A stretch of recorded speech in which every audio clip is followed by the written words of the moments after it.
Pada suatu malam di sebuah desa terpencil di Polandia Timur bernama Desa Gersang, seorang pria bernama Carl Olsen yang merupakan penjual Alkitab berjalan dengan susah payah melewati lorong becek menuju desa tersebut. Ia mencari tempat menginap dan menawarkan Alkitab yang berisi cerita-cerita indah dari seluruh dunia.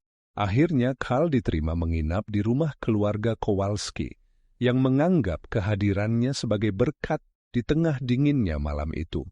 Carl membuka Alkitab dan mulai membacakan cerita-cerita Alkitab seperti perumpamaan orang Samaria yang murah hati serta kisah Yusuf, Daud, dan Nabi Daniel kepada keluarga Kowalski dan anak-anak mereka.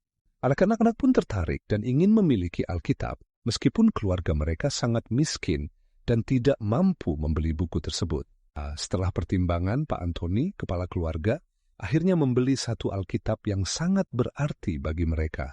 Meski Carl Olsen menginap 2 hari, tidak ada warga desa lain yang mau membeli Alkitab yang membuat Carl sedikit kecewa. Namun musim salju datang, dan Pak Antoni sering membuka Alkitab itu untuk membacakan cerita dan ajaran Tuhan Yesus kepada keluarganya dan tetangga yang mulai mendengarkan dan berdiskusi.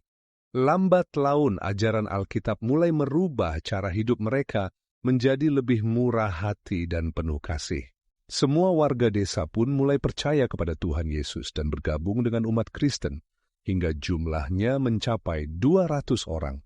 Namun mereka hanya memiliki satu Alkitab di desa itu, yang membuat mereka khawatir jika Alkitab itu hilang atau rusak. Karena itu, mereka pun merencanakan untuk menghafal seluruh Alkitab agar firman Tuhan tetap hidup dalam hati mereka. Mereka membagi tugas hafalan berdasarkan kemampuan, anak kecil menghafal ayat pendek, anak lebih besar menghafal cerita dan mazmur, dan orang dewasa menghafal bagian yang lebih rumit. Setiap musim salju, mereka kembali berkumpul dan saling mengucapkan ayat-ayat yang telah dihafal, dengan Pak Antoni memegang Alkitab agar semua hafalan sesuai dengan kitab suci.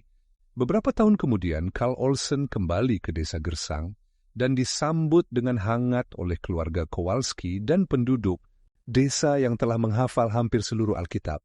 Mereka mengakui bahwa meskipun hanya memiliki satu salinan Alkitab, firman Tuhan sudah hidup di hati mereka dan mengubah desa itu secara rohani, secara besar-besaran. Carl pun merasa bersyukur melihat hasil dari perjuangannya membawa Alkitab ke desa itu.